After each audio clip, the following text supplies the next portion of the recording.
श्री कृष्णम वंदे जगद्गुरु। इदम श्री सद्गुरुवे नमः। वांग्मय नंबर 6, साधना से सिद्धि भाग 2, ऑडियो नंबर 35। पिछले ऑडियो में गुरुदेव ने तृतीय नेत्रोन्मीलन दिव्य दृष्टि जागरण में बताया है कि सभी का तृतीय नेत्र यानी आज्ञा चक्र का जागरण किया जा सके तो यह अनंत संभावनाओं से भरा हुआ है। आज विज्ञान ने कितनी तरक्की कर ली है कि वैज्ञानिक उपकरणों की सहायता से आज मनुष्य अंतरिक्ष तक की हलचल ध्वनि को देख सुन सकता है, कहीं की भी दूरी माप सकता है। पर हमारे ऋषि मुनि तृतीय नेत्र को जागृत करके जाने कब से यह कार्य कर रहे हैं। गुरुदेव के कथनानुसार मनुष्य अनंत शक्तियों का भंडार है। वस्तुतः ब्रह्मांड का एक नमूना पिंड अपने भीतर विश्व की समस्त सामर्थ्य बीज रूप में छिपाए बैठा है। साधना द्वारा उन प्रसुप्त शक्ति स्रोतों का प्रकटीकरण किया जा सकता है। यदा कदा उन अतीन्द्रिय शक्तियों का आभास मिलता रहता है। ये उदाहरण यही सिद्ध करते हैं कि अविज्ञात मानवीय सामर्थ्य की विशालता और महानता के अस्तित्व पर अविश्वास न किया जाए, वरन उन्हें ढूंढने, जगाने और उपयोग में लाने के प्रयास में लगा जाए। अब आगे अगला हेडिंग है, मनुष्य की 2 नहीं 3 आंखें हैं। भगवान ने सभी प्राणियों को 2 आंखें दी हैं, पर वे काम उतनी ही देती हैं जितना कि उस प्राणी के निर्वाह के लिए आवश्यक है। बिना जरूरत का भार उसने किसी पर नहीं लादा है। सृष्टि का विस्तार असीम है। आवश्यक नहीं कि हर प्राणी उसके हर रहस्य को खोजे और उसके लिए हाथ पैर पटके, जिसकी उसे सामान्य निर्वाह के लिए आवश्यकता ही नहीं है। हर प्राणी की शरीर संरचना इस स्तर की है कि उसे अपना काम चलाने व समय गुजारने में कठिनाई न पड़े और जानकारियों का इतना बोझ भी न लदे जो उसके लिए आवश्यक नहीं है। साधन सुविधाओं के संबंध में भी यही बात है। सृष्टि एक असीम सागर है। उसमें से मछली, शैवाल, घोंगे, प्रवाल और बादल अपनी काम चलाऊ आवश्यकता ही पूर्ण करते हैं। जो अनावश्यक है उसके लिए हाथ पैर नहीं पीटते। आंखों का अन्यान्य सभी अवयवों की तुलना में अधिक महत्व है। वे जीवनचर्या में बहुत काम आती हैं, तो भी हर प्राणी के शरीर में उन्हें इस योग्य बनाया गया है और इस प्रकार लगाया गया है कि उन्हें दूसरों से तुलना करने की झंझट में न पड़कर अपना काम चलाते रहने की सुविधा मिलती रहे। मेंढक, रेंगने वाले कीड़े मकोड़े और मछलियां हिलती डुलती चीजों को देखते हैं। जो स्थिर है वह उन्हें दिखाई ही नहीं पड़ता। मेंढक को एक लंबा चौड़ा बगीचा मात्र भूरे पर्दे की तरह स्थिर दिखता है।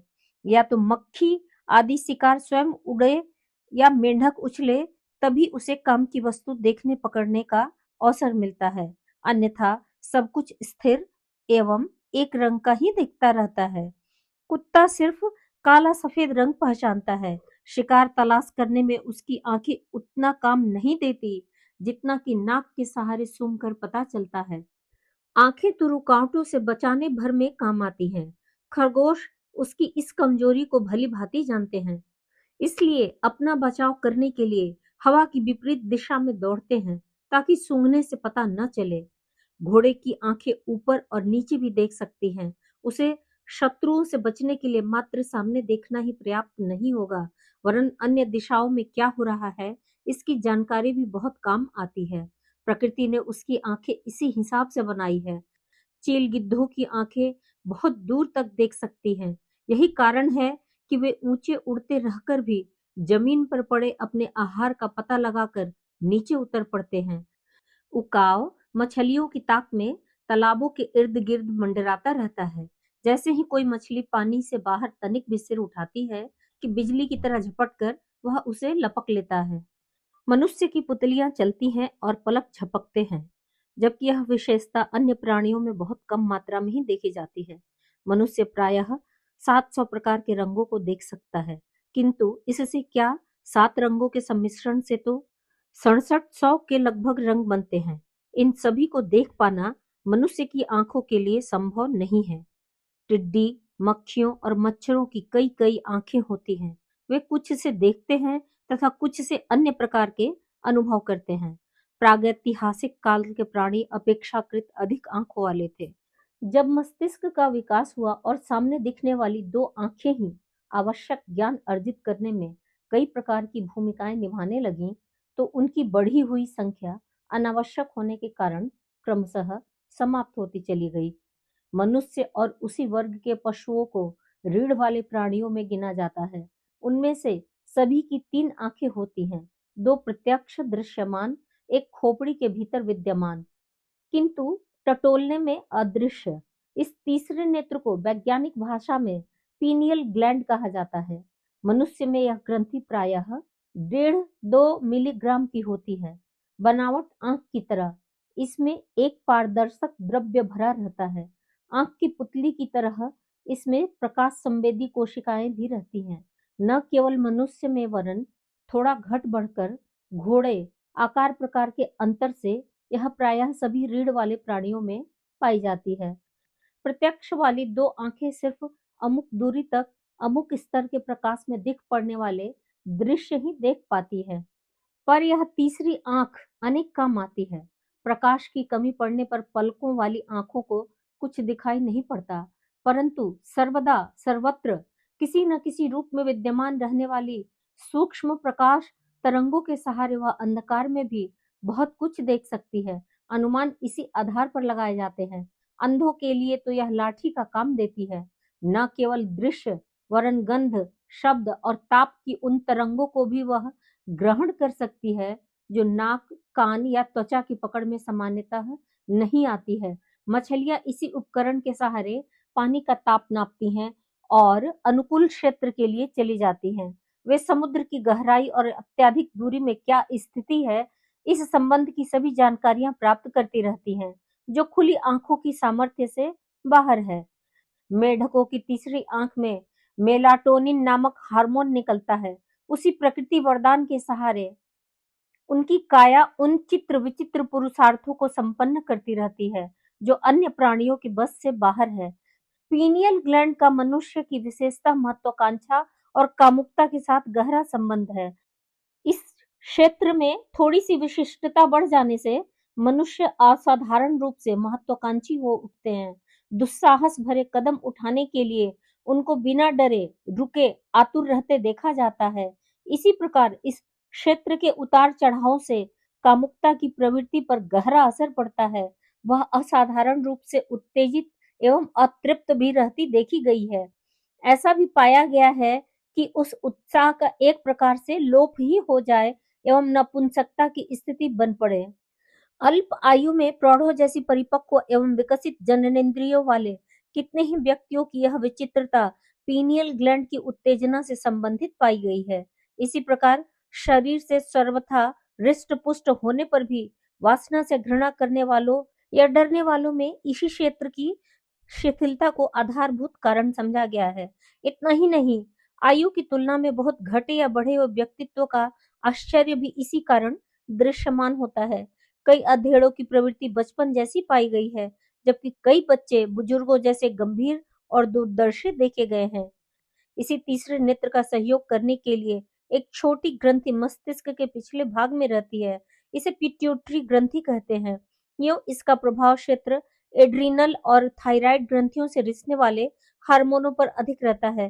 फिर भी यह पीनियल के कामों में बराबर हिस्सा बटाती और भार हल्का करती है, इसलिए इन दोनों का एक युग्म माना गया है। मनुष्य में उदासी या प्रसन्नता का स्वभाव इसी क्षेत्र की स्थिति एवं प्रतिक्रिया पर निर्भर रहता है। आलसी और उत्साही का अंतर भी इसी क्षेत्र से संबंधित है। शरीर का विकास जब असाधारण रूप से घट या बढ़ रहा होता है, तब उसका कारण पोषण की न्यूनाधिकता न होकर उपर्युक्त ग्रंथियों की हलचलों में कोई व्यतिरेक उत्पन्न होने की बात ही मस्तिष्क विधा के ज्ञाता सोचते और तदनुरूप उपचार करते देखे गए हैं।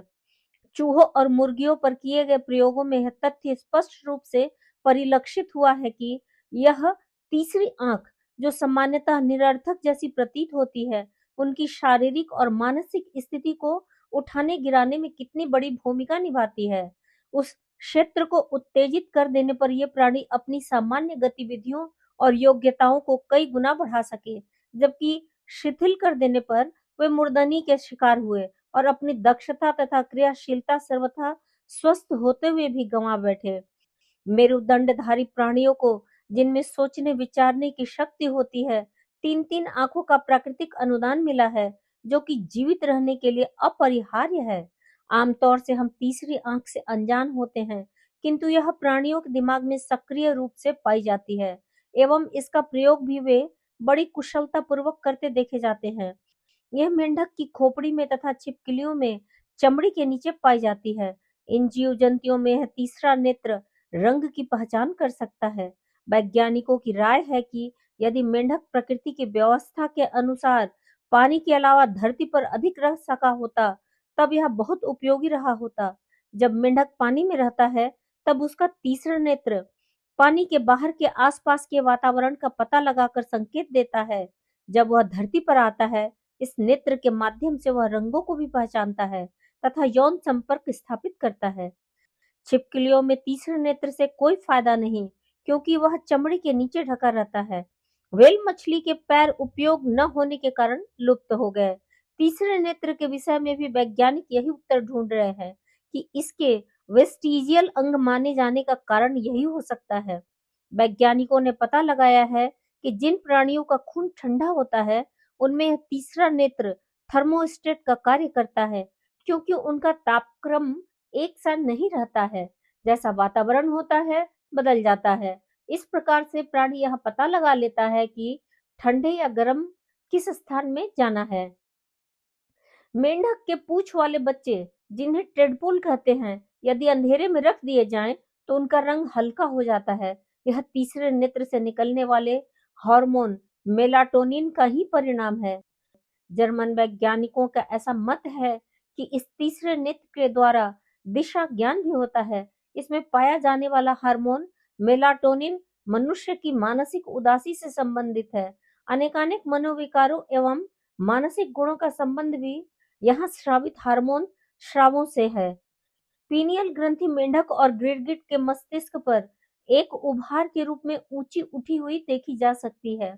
वे इसी के सहारे ऋतुओं के अनुरूप अपनी स्थिति बदलते रहते हैं, जिसे रंग परिवर्तन के रूप में देखा जा सकता है।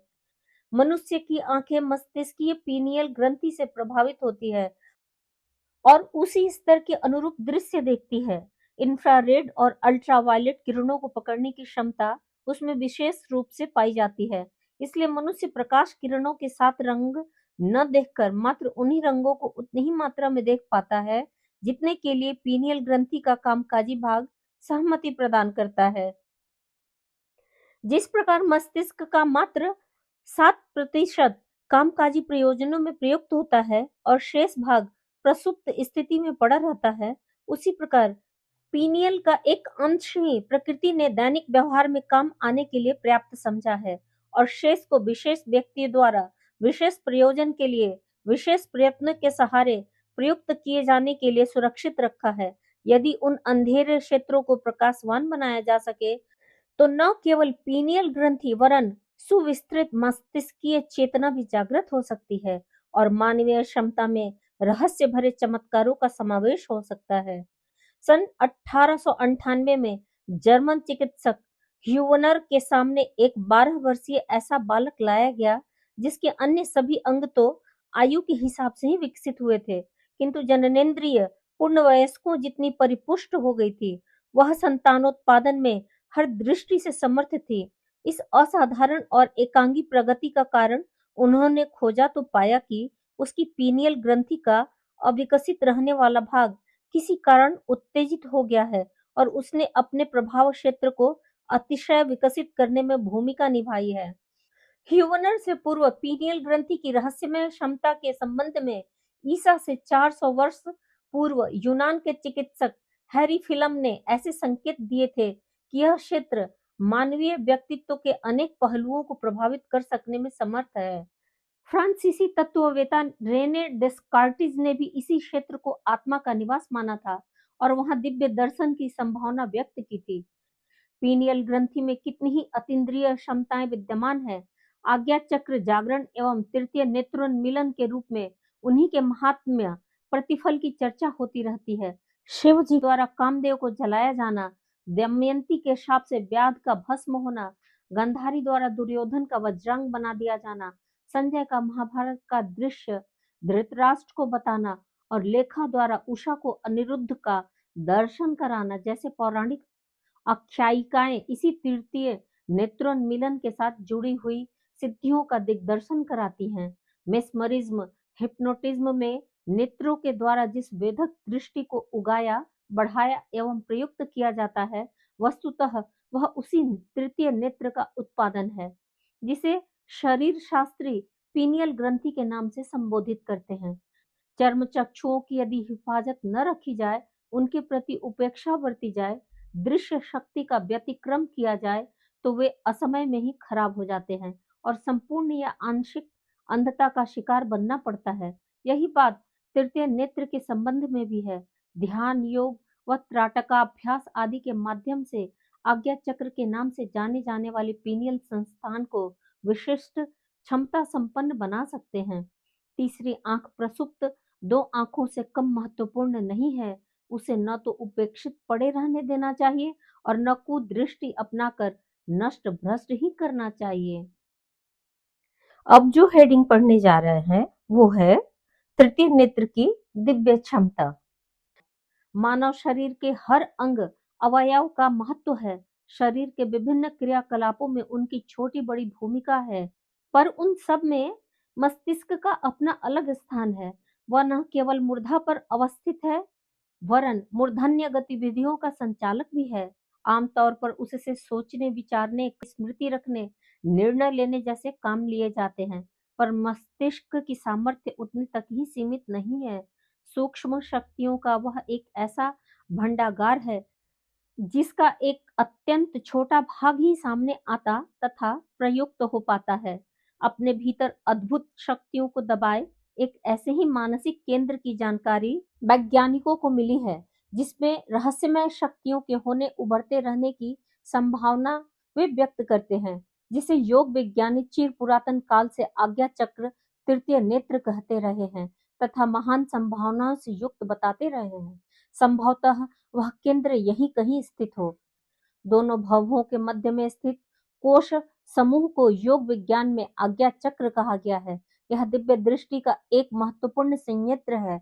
यह रेडियो सेट के उस अति सूक्ष्म क्रिस्टल या चुंबक घटक से कहीं अधिक सूक्ष्म और समर्थ है, जो अदृश्य तथा अश्रव्य ध्वनि तरंगों को अपनी ओर खींचता है, उन्हें पकड़ता है और पुनः दृश्य एवं श्रव्य कंपनों में परिवर्तित कर देता है। अदृश्य को देखने तथा अश्रव्य को सुनने की अद्भुत सामर्थ्य इस आज्ञा चक्र में है। वेदों तथा उपनिषदों में आज्ञा चक्र को छठी इंद्रिय अर्थात अतीन्द्रिय क्षमताओं का समुच्चय कहा गया है। जागरण की स्थिति में इसके द्वारा दूरस्थ घटनाओं को देखा तथा सुना जा सकता है। मनोविज्ञानवेत्ता जिसे ईएसपी नाम से पुकारते हैं, मनःशास्त्रियों का मत है कि स्वप्नावस्था में सामान्यतः आंखें बंद रहती है। अन्य ज्ञानेंद्रियां भी विश्राम की स्थिति में होती हैं, कामेंद्रियां भी शिथिल हो जाती हैं। उस स्थिति में दोनों भावों के बीच की ऑप्टिक चियाज्मा के आसपास की कोशिकाएं ही सक्रिय होती तथा विविध प्रकार के स्वप्नों की अनुभूति कराती हैं। स्वप्नों में मनुष्य का दायां मस्तिष्क सक्रिय होता है। वह विभिन्न प्रकार की बातें करता, सुनता तथा अन्य प्रकार की चेष्टाएं भी करता है। यह तथ्य इस पक्ष पर प्रकाश डालता है कि हर व्यक्ति बिना आंख कान के भी देखने सुनने की दिव्य सामर्थ्य रखता है। स्वप्नों के पूर्वाभास के माध्यम से उस क्षमता का छोटा सा परिचय भर मिलता है। स्नायु विज्ञानियों ने अपने परीक्षणों में पाया है कि जहां आज्ञा चक्र का केंद्र है, वहां स्थित ऑप्टिक चियाज्मा के समीप की कोशिकाओं से निरंतर इलेक्ट्रोमैग्नेटिक तरंगें निकलती रहती हैं। इनकी क्षमता, सामर्थ्य एक्सरे, लेजर आदि किरणों से भी अधिक मानी जाती है। वे संकल्प से परिचालित तथा नियंत्रित होती हैं। विविध स्थूल अवरोधों को पार करते हुए निर्दिष्ट स्थान पर जा पहुंचने की उनमें विलक्षण सामर्थ्य है। आज्ञा चक्र की सूक्ष्म विद्युत चुंबकीय तरंगें ही परोक्ष जगत का दर्शन कराती हैं। इनकी सहायता से किसी भी व्यक्ति की मन स्थिति, भावना, कल्पना, इच्छा, आकांक्षा आदि के विषय में सहज ही अनुमान लगाया जा सकता है। अपनी ही नहीं, दूसरों की अभिरुचि एवं प्रकृति को भी तृतीय नेत्र की सामर्थ्य के सहारे बदलना संभव है। अदृश्य सहायकों, भूत प्रेत एवं पितरों से भी संपर्क साधना इस यौगिक तृतीय नेत्र आज्ञा चक्र के सहयोग से संभव है। आज्ञा चक्र केंद्र की सूक्ष्मग्राही संवेदनशीलता तथा विलक्षणता को योग शास्त्र में तो प्रतिपादित किया ही गया है। अगणित मनोविज्ञान के प्रयोगों से यह प्रमाणित भी हो चुका है कि यह वह केंद्र है जिसके द्वारा दिव्य दर्शन, दिव्य श्रवण, दूरदर्शन, भूत भविष्य का ज्ञान, पूर्वाभास, दूरानुभूति तथा विचार संप्रेषण जैसे कार्य संपन्न हो सकते हैं। उनका मत है कि इस केंद्र से निकलने वाली सूक्ष्म किंतु प्राणवान भाव तरंगों के द्वारा सम्मोहन व मेस्मरिज्म जैसे कार्यों को कर पाना भी संभव है।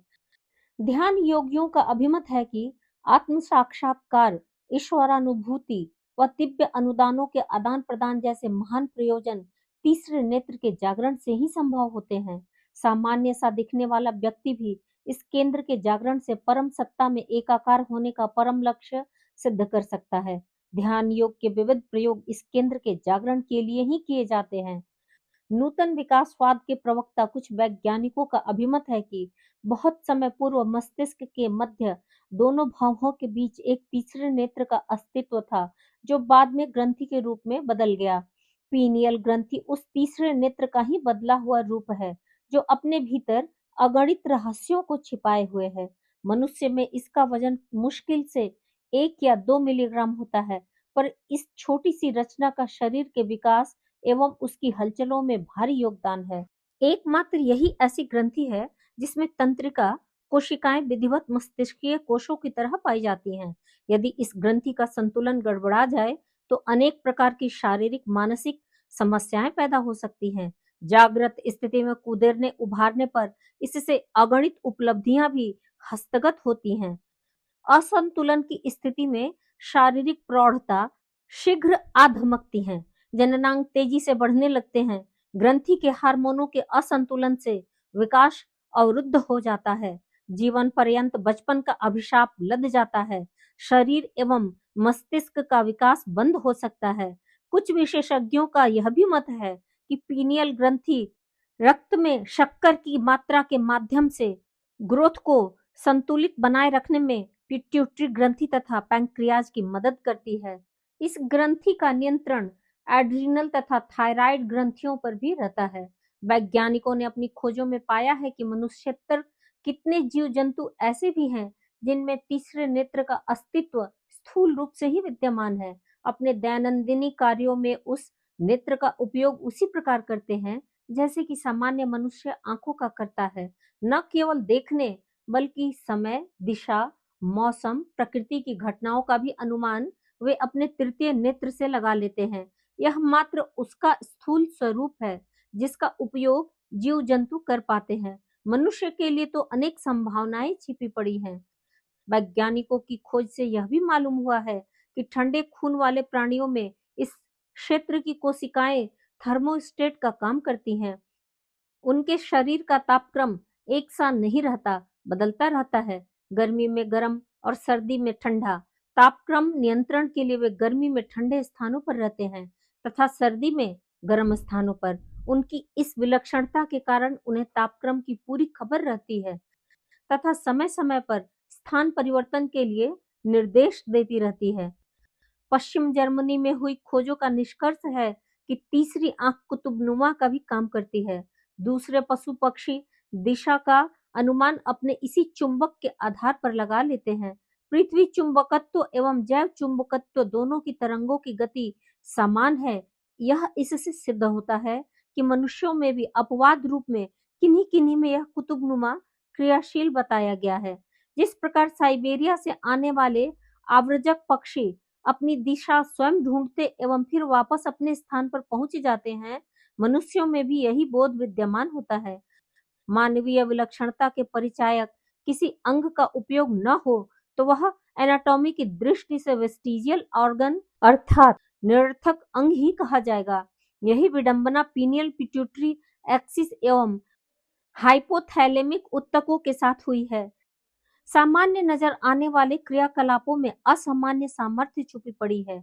किन्हीं किन्हीं में यह फूट पड़ती है तो उन विभूतियों का परिचय मिलता है जो प्रत्यक्ष है, दृश्यमान है, उससे भी परे एक विलक्षण दिव्य शक्ति संपन्न परोक्ष संसार है। उसमें घटने वाली गतिविधियां स्थूल नेत्रों से तो दिखाई नहीं पड़ती, पर साधना पराक्रम से आज्ञा चक्र को जगा लेने पर उनकी अनुभूतियां सहज ही होने लगती हैं। परामनोवैज्ञानिकों का यह कार्य क्षेत्र अब स्वयं एक मान्यता प्राप्त परिपूर्ण विज्ञान का स्थान ले चुका है। अनेक घटनाक्रम यदा कदा घटते एवं इस अविज्ञात की झांकी हमें दिखाते रहते हैं। डॉक्टर क्रीरी ने अपने प्रयोगों की सच्चाई जांचने के लिए अनेक प्रामाणिक व्यक्तियों से अनुरोध किया। जांचने वालों में डबलिन विश्वविद्यालय के प्रोफेसर सर विलियम वैरट, इंग्लैंड की सोसाइटी फॉर साइकिक रिसर्च के प्रधान प्रोफेसर सिजविक जैसे मूर्धन्य लोग थे। उन्होंने कई तरह से उलट-पुलट कर इन प्रयोगों को देखा और उन प्रयोगों के पीछे निहित सच्चाई को स्वीकारा। इन प्रयोगों की जांच का विवरण विचार संप्रेषण समिति ने प्रकाशित किया।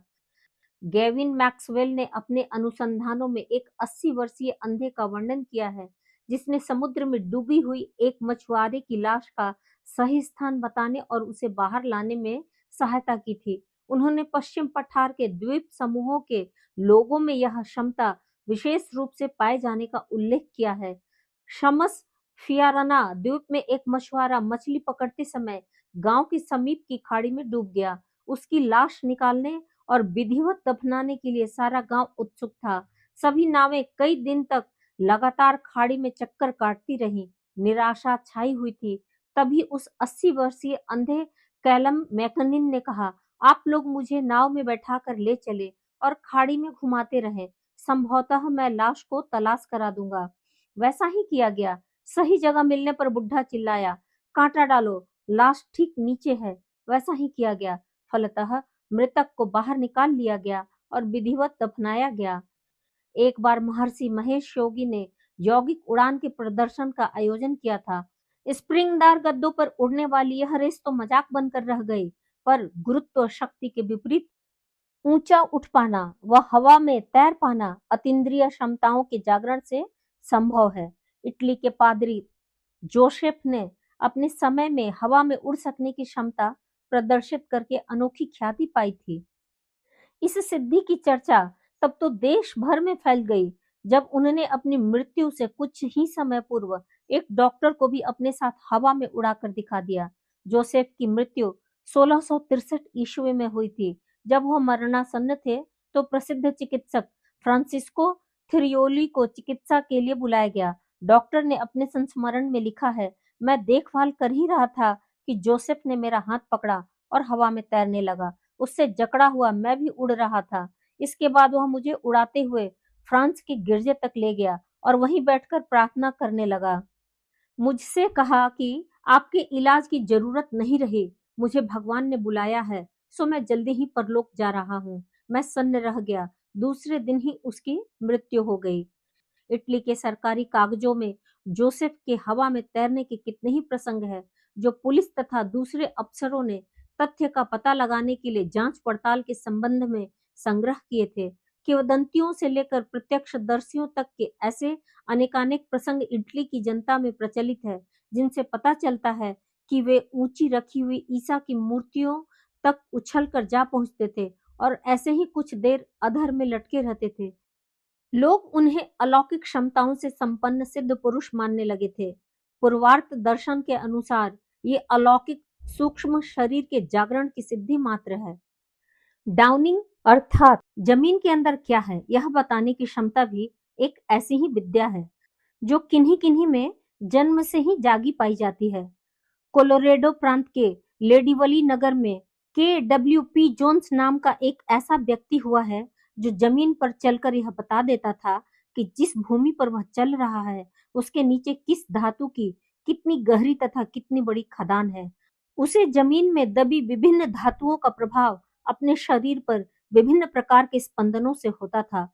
अनुभव ने उसे यह सिखा दिया था कि किस धातु का स्पंदन कैसा होता है। अपनी इस विशेषता का उसने भरपूर लाभ उठाया। कईयों को खदानें बताकर उनसे हिस्सा लिया और कुछ खदानें अपने धन से खरीदी और चलाई। अपनी इसी विशेषता के कारण वह अमेरिका का बहुधन संपन्न व्यक्ति बना था। अपने यहाँ पानी वाले बाबा बड़े मशहूर रहे हैं। स्वामी विवेकानंद ने अपने अतीन्द्रिय ज्ञान से ही टाटा को जमशेदपुर, जो बाद में बसा, में लौह अयस्क होने की संभावना बताकर खुदाई हेतु कहा था। प्रख्यात भविष्यवक्ता पीटर हरकॉस की विलक्षण अतीन्द्रिय शक्ति विश्व प्रसिद्ध है। वह घटनास्थल की किसी भी वस्तु को छूता और उसे उस स्थान से संबंधित अतीत में घटी, वर्तमान में घट रही तथा भविष्य में घटित होने वाली घटनाएं स्पष्ट दिखने लगती थीं। पेरिस में कई शीर्षस्थ अधिकारियों की उपस्थिति में हरकॉश का आह्वान किया गया कि वह अपनी अतीन्द्रिय सामर्थ्य का प्रदर्शन करे। पीटर हरकॉश को कंघा, कैंची, घड़ी, लाइटर और बटुआ देकर कहा गया कि आप इनके आधार पर एक मामले का पता लगाएं। पीटर ने पांचों को छुआ और ध्यानमग्न हो गया। उसने दो वस्तुएं अनावश्यक कहकर लौटा दी, फिर बटुए को हाथ में थामकर खोया हुआ सा बोलने लगा। एक गंजा आदमी है, वह सफेद कोट पहने है। एक पहाड़ी के पास छोटे से मकान में वह रहता है, जिसके बगल से रेलवे लाइन गुजरती है। मकान से कुछ दूर एक गोदाम है। दोनों स्थानों के बीच एक शव पड़ा है। यह हत्या का मामला है। यह हत्या किसी निकोला नामक व्यक्ति द्वारा उसे जहर मिलाकर दूध पिलाकर की गई है। लगता है यह सफेद कोटधारी गंजा ही निकोला है, जो इन दिनों जेल में है। निकोला भी मर गया है।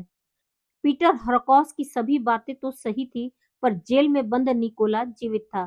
तभी अधिकारियों को समाचार दिया गया कि 2 घंटे पहले निकोला ने आत्महत्या कर ली।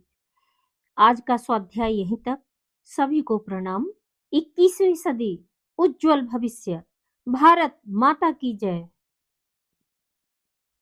सभी को प्रणाम। वांग्मय अर्थात साहित्य, शब्द, विचार और भावना का दिव्य संग्रह। युग ऋषि गुरुदेव श्री राम शर्मा आचार्य की इस धरोहर को ऑडियो के रूप में सुनने के लिए चैनल को लाइक करें, सब्सक्राइब करें और नोटिफिकेशन ऑन करें। गुरुवाणी को जन जन तक पहुँचाएं। हृदय से धन्यवाद।